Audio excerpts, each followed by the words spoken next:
Hey everybody, and welcome back to my 4th week wrap-up. This is day 28 of my first phase 55-day blog of going from being overweight, unemployed, and broke to a place of financial stability, happiness, joy, good physical shape, all of that. And as I had said, we're just wrapping up the first month, so this is actually the week 4 review, but we have done the 4 of these now as obviously week 4, and it's kind of exciting to think, well, we've got 1 week under our belt. So if you've been following me, you know that part of the whole process has been to eat a little bit better, has been to exercise a little bit more, and at least get active in some shape or form, whether it's walking around the block, walking down to a local store, or wherever you live, getting out and walking for just a little bit each day.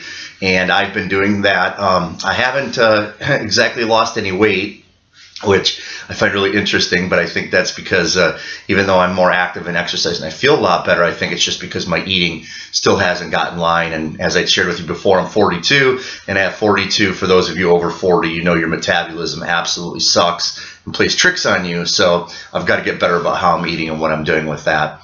But on week 4, what I want to do today is just review everything that we've discussed over the past week, each day's topics, as well as the book titles that I recommended, the couple of books I recommended. And hopefully, if you haven't had time to watch the daily videos, that you're at least watching my week 4 or my weekly wrap-ups to get all the information and all the good information that was put out there. So week 4, what did we discuss? Well, on day 22, I talked about networking. And I talked about the importance of using Facebook and Instagram to Twitter and things like that to finding a job in this situation that you're in right now of being unemployed. And one of the things that I emphasized, though, was don't do a woe is me, everything sucks. I don't have a job, please beg, beg, beg. Would somebody out there have somebody they know that is looking for someone? Don't do that kind of thing. What you want to do is you want to use it as an indirect approach to finding work. And the way you do that is by soliciting, or not soliciting, but by highlighting and promoting your value, what you bring to the work environment. And the best way to do that is to provide useful information on Facebook. While you have this time that you're sitting at home and trying to find a job, take a couple hours out of every day, do some research for positive news, for things that's useful to people, whether it be on Reddit, reddit.com has a positive news section. The Huffington Post online has a positive news section. You can find just really neat, fun, positive, uplifting stories that you can then retweet or post on Facebook and your status update, and just get some stuff out there. Try to find useful information. There are articles online on everything. I mean, there's 10 tips on how to do darn near anything to improve your life, whether it's 10 tips to clean your house faster, 10 tips to make dinner easier at night. I mean, how many of your working mothers on Facebook that don't have time to look this stuff up would appreciate you being at home right now trying to find work, would appreciate you taking a little bit of time out of your day to make their day easier, and their life easier. And so that's what I'm talking about. Post some good information like that on Facebook and on Twitter, because it keeps you in mind of your friends. They'll know you're unemployed, or they already do, and they'll think of you by these good posts and not just negative, I don't have a job and nothing to do. Excuse me. So that was the one big thing that I recommend to do. And then the other thing was, as far as networking goes, is to get out and see your sphere of influence. Get out and meet people that you haven't met in a long time, or re-meet, I should say. Hook back up with friends, family, people that you've lost touch with, and get out there. Your clubs and organizations, start volunteering at local clubs in your town that maybe you didn't have time to before. And I know what you're thinking. You're probably thinking, well, I'm too busy and terrified right now that I need to find a job to pay the bills. I don't have time to volunteer. But what you'll find is after just a couple of weeks of volunteering, getting to know some people, everybody asks, right? Where do you work? What do you do for a living? And that will help then turn into a conversation about you looking for work. And they might say, well, oh my gosh, I know so-and-so, they've been trying to find. You just never know. The serendipity and the way things work and the karma, it's just absolutely amazing when you start talking to people in a situation of volunteering and not just complaining and being upset. So that was my day on networking, day 22. I recommended a book. It's called Never Eat Alone by Keith Ferrazzi. And this book will talk a lot about tips on marketing and things like that. This book is more, I think, geared towards sales, like building a network for sales or whatever you do in that sense. But I thought it was really good for trying to find a job. So that was it. All right, day 23 was keep your eye on the prize. And it gets real easy as you get to the end of the month, of your first month of maybe eating a little bit better, like I said, maybe doing some different behaviors that you haven't done before. And it's easy to say, this isn't working. I'm watching this guy's blog. It's not helping. It's just, what am I doing? I thought by now, 30 days into it, I would have a job and I would be 40 pounds lighter and I would be running half marathons. And, I know that that's an exaggeration and I'm being a little flippant on it, but I think we forget that it takes a long time to turn around a wrecked ship, a big wrecked ship, and it needs some time. And so on day 29, or say 23, I'd recommend that you just need to keep your eye on the prize, keep your eye on what it is and why it is that you're doing this and taking this journey.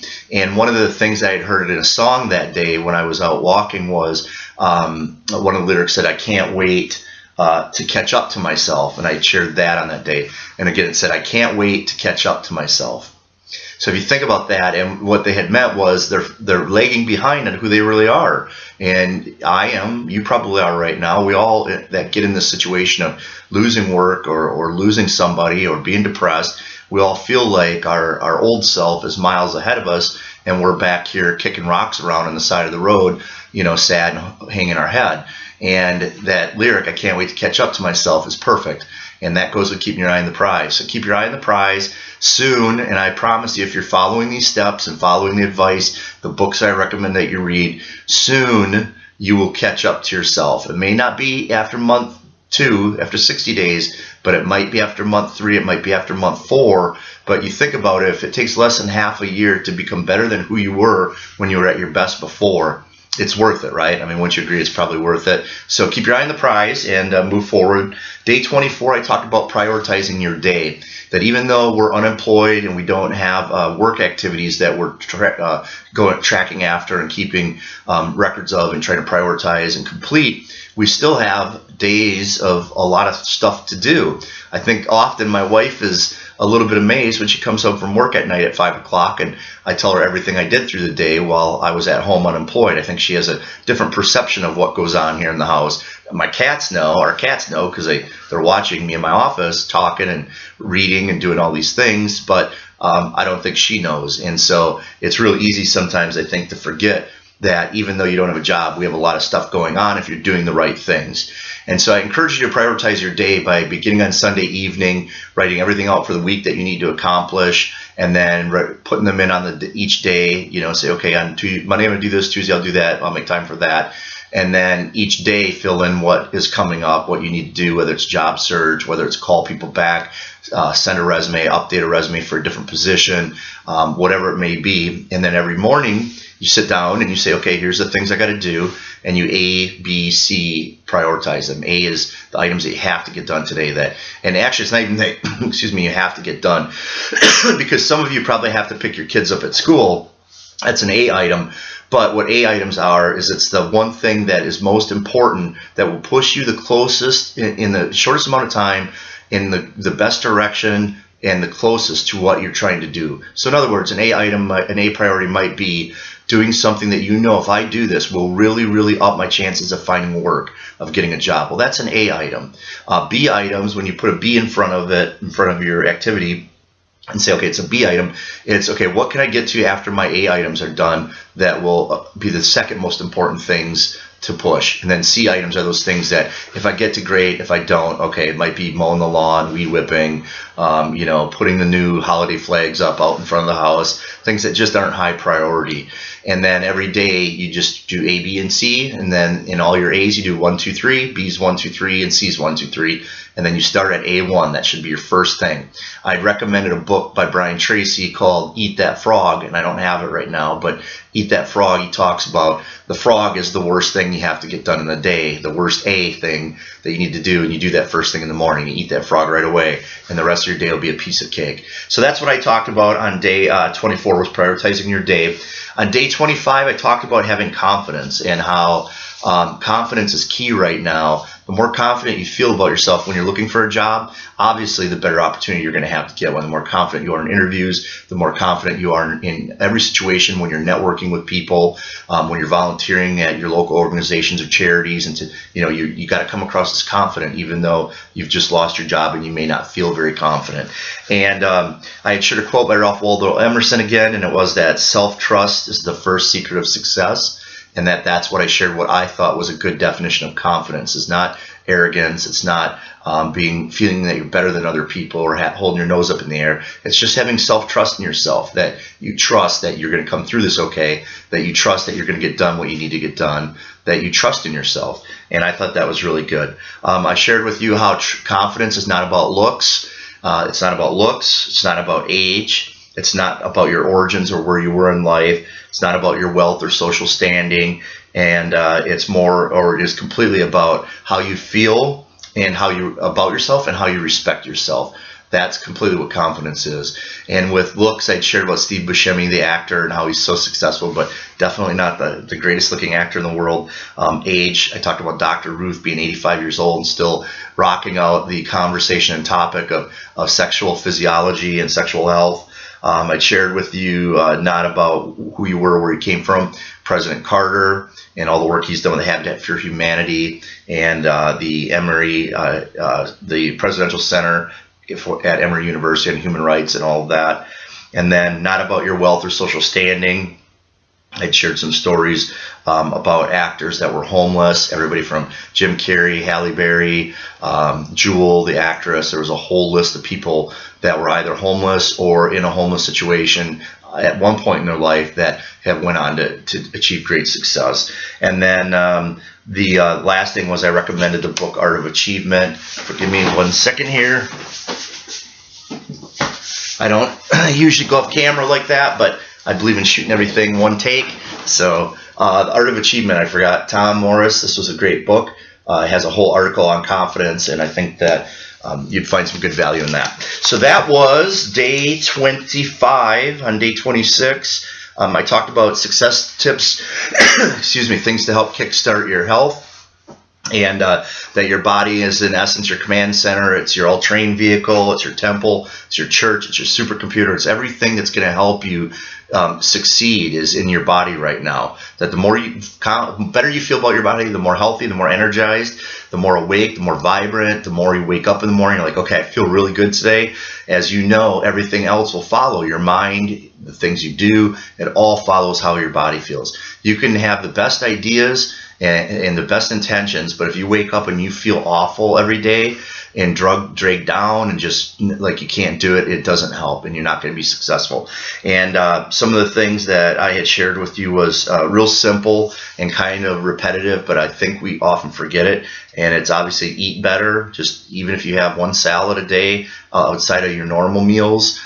Just some more fruit, add a little more fruit, to drink more water, that the more water you drink, the better you're going to feel. Move around a bit more. Try to take every hour, get up for about 5 minutes from whatever you're doing and go out for a quick walk up your street and back down to your house. Go, 2.5 minutes up, 2.5 minutes back down, 5 minutes every hour of the day, just a real quick little walk. You're going to feel a lot more energized. Talked about taking refreshing breaks, getting out, sitting on a park bench, just a refreshing break, not plopping down in the chair and watching Judge Judy or People's Court or something like that, but actually doing something that will refresh your mind and help clear your mind a bit. And then the last thing was to sleep 8 hours each night. And this is fortunately something that I've always been really good at. And I think my days in the Marine Corps taught me that you got to get your sleep when you can get it and sleep good. But you need to get 8 hours of sleep a night consistently, and you'll feel so much better. If you're partying on the weekends and you're getting 6 hours of sleep, 5 hours of sleep on Saturday night, come Monday, you're going to feel like crap. And we all have been there. Even if you don't hang out Sunday night, you're going to feel bad. So you got to kind of try, in this situation right now, trying to find a job, you got to moderate that and try to get 8 hours. So I know it was simplistic. I know it was pretty easy, but the comments that I hear back about these video blogs of people watching it is that they say, this stuff is just stuff I needed to hear again. It's just things that I needed to be reminded of. It may not be the most earth-shattering. It may not be the most original or creative. Obviously, I take from a lot of books and I give credit to those books, but and a lot of authors, a lot of speakers, a lot of great people in history. And but the point is not that I'm taking from that, and that I'm not coming up with my own new thing, because there really isn't anything new. Everything that is about health and success and doing better has already been talked about. It's already been written about years. I mean, even before this generation of people that talk about success, there were already people that were talking about 100 years ago. So that's not the point. My point is to remind you and to help encourage you and refresh your memory of things that you need to do. So hopefully this last week, week 4, has been useful. Tune in next week. We will get back to the basics again and have some good information as we're getting into our week or our month 2. I'm going to kick it up a little bit on the exercise and eating part, talk a little more specifically about things you can do in those realms to help you get better in that regard, and to lose weight and to eat healthier and feel better, okay? So with that, have a great one, and I will catch up with you next week. Take care.